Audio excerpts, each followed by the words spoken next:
Mike Knoxxx. Best damn show on the radio. You don't like it? Keep listening.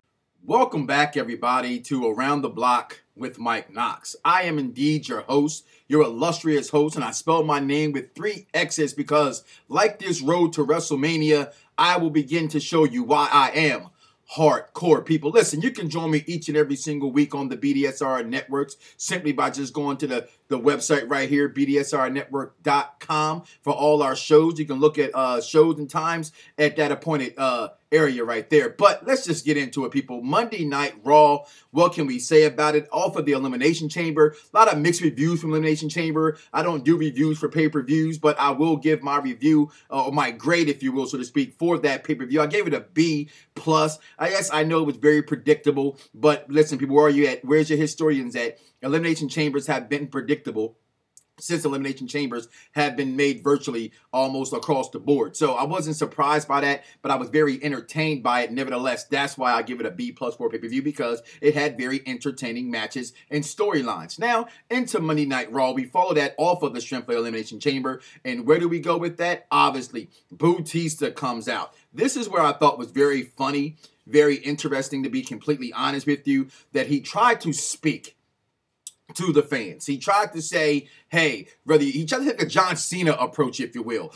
Whether you're here to boo me or you're here to cheer me, I'm here for you because I believe in this business. I love this business. And here's the funny part about the crowds. And listen, I'm a crowd fan myself. You know, I've been in crowds where I've done idiotic chants and booed people just because. But people, you gotta look at the bottom line here. And the bottom line is this. It's not Dave Bautista's fault. I've read all over the place. If he was real, he would step out of this spot and give it to somebody else. Well, let me ask you a question. If you had a job opportunity to give you, I don't know, $1.2 million, would you step down because you wasn't deserving of it because somebody has been there longer than you? Exactly. So why can't this man not step into a picture to give himself a payday? Now, is this something that I want to personally see or think he deserves to be there, shall I say? No, I don't. However, I can't be mad about him getting a paycheck. I thought the speech was heartfelt. Obviously, he stuttered in his words, and the crowd made him pay for that as well.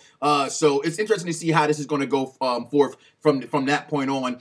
But all that happened when he was in the middle of a match with Alberto Del Rio. As you guys already know, I don't do results as far as winners and losers. I just give you the haps and the B-apps. That's important, that is, if you will, so to speak, about the show. So Randy Orton comes out and stops him. Alberto, I'm sorry, free Taco Bell for everybody out there, gets a victory. So by Randy Orton coming out, distracting him, and that's when the speech came about, and Randy saying, "Can't you hear? Nobody wants you here, Dave. Go away, Dave. Nobody wants you here, Dave. Go away." So that's what's going on with that. And then we got a match with John Cena taking on just coming out, asking of the Riot family why you're doing this to me. Now here's the $1 million question.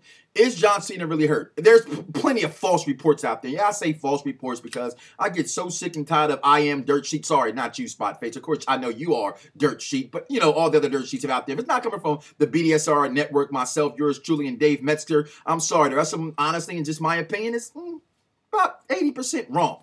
But I digress. So, with that being said, with the injury to Cena as he gets a beat down by the Wyatt family. Now, people are saying Bray Wyatt is speaking in riddles.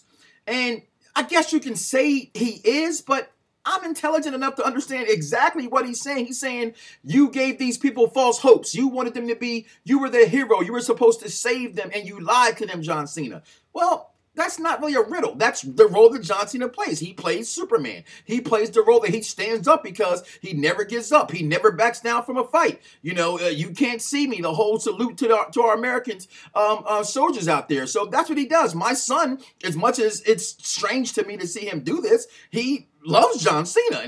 And when he's in trouble sometimes, I use the words, well, would John Cena do that? So it's okay to me. People get past that. But there was no riddles in that. And I'm going to say this here and right now. Bray Wyatt's character, in my opinion, in 30 plus years of watching wrestling, it's got to be one of the best characters I've ever seen in professional wrestling. I absolutely adore it. I love it. I love how he throws his whole self into this character. It's phenomenal. But that happened with John Cena. They beat him down. We don't know if the leg injury is legit or it's an act on things. I say this much. If it is legit, what goes forth at WrestleMania at this point right here? Let's find out. Let's stay tuned and see. What else happened on Monday Night Raw that was important last night? Now, for everybody out there, no one's a bigger, ooh, so, fan and Mike Knoxxx. Shout out to Uncle Rikishi out there, fan of the program. I want to see their Usos do it, but like we saw on the network before in previous shows, New Age Outlaws didn't come back just to drop them that fast. It's got to be a build-up. So people are saying, well, you know, the Usos have been there. They paid their dues. Give them a shot. Well, you got to remember, people, every single time they go from one rivalry to the next rivalry to the next rivalry, well, that sets them back each and every single time. So they're starting fresh with the New Age Outlaws. The Old Age Outlaws. One of the best signs I saw over there in at the pay-per-view in Minnesota this past week at Elimination Chamber. But they're doing what they're supposed to do. They're building it up. They're saying, hey, young guys, hey, old guys, what are you doing? What do you mean what we're doing? We're doing our thing. And it's a good thing that's happening right now in the tag team division with the Usos and the Old Age, the New Age Outlaws, if you will, so to speak. So I'm loving how that go. The Usos get the victory on Monday Night Raw, which they did not get on the pay-per-view, which is expected to happen. Another return match that happened at the pay-per-view.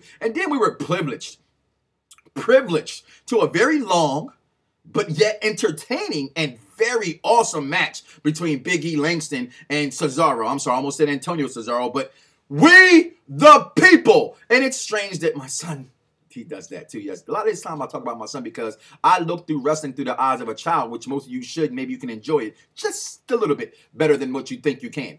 But what a great match. Big E gets the win via disqualification as not Roman, I'm sorry, I'm jumping ahead of myself. As my friend, five-time All-American Jack Swagger, baby, interferes in the match and begins to set that storyline up, that up for the breaking of the Real Americans and the jealous angle. However you wish to do it, just do it and do it good. I like both guys in that. I'm a Cesaro fan, but I'm also, as you just heard me say it, five-time Jack Swagger fan, baby. So, well, he's going to lose, but still, nevertheless, I digress again. But then we go from there. We get the leader of the Wyatt family and Bray Wyatt, which we know is a leader, and then the leader of the Shield, if you will, and Roman Reigns has a match, and very good match. I've deemed it the Rock Austin of the next generation. I'm calling it here. I've called it on the social networks around the world. I'm saying it right here on Around the Blocks with Mike Knoxxx. Cheap pop. Or is it? Because I pay the bills at BDSRnetwork.com.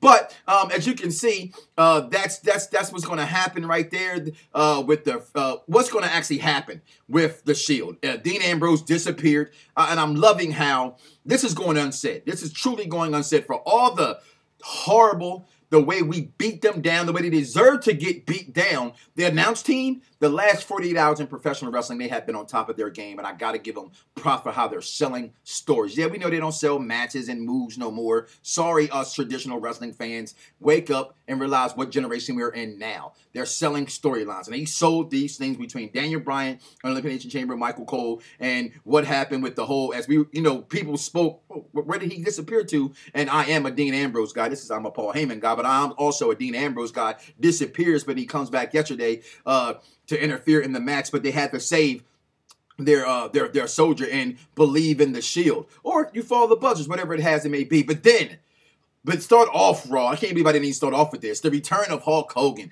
Now, the reason why I didn't start off with this, I know why I didn't start off with it, because I knew about it. We all knew about it. Yeah, it was big, but it wasn't nothing that he came out there and did that was big for me. I know some people are very excited to have him back. I've heard it's been years since I've been there. For me, I knew he was coming. I've seen it. I love Hogan. Will always love Hogan, but I'll enjoy it probably more at WrestleMania than I did on Raw. It was a good way to start off the show, nevertheless. But the way you end the show is how you end the show. Paul Heyman comes out because, he's the voice of the voice for the voice, and he comes out and he says, eat, sleep, conquer. I've conquered this for Brock Lesnar. Brock Lesnar has conquered being the youngest WWE champion. He's conquered being the NCAA wrestling champion. He's conquered being the first guy to cross over to UFC and become the heavyweight champion. Now he wants to conquer something else because right now there's nothing left for him to conquer. Then all of a sudden, the lights go down.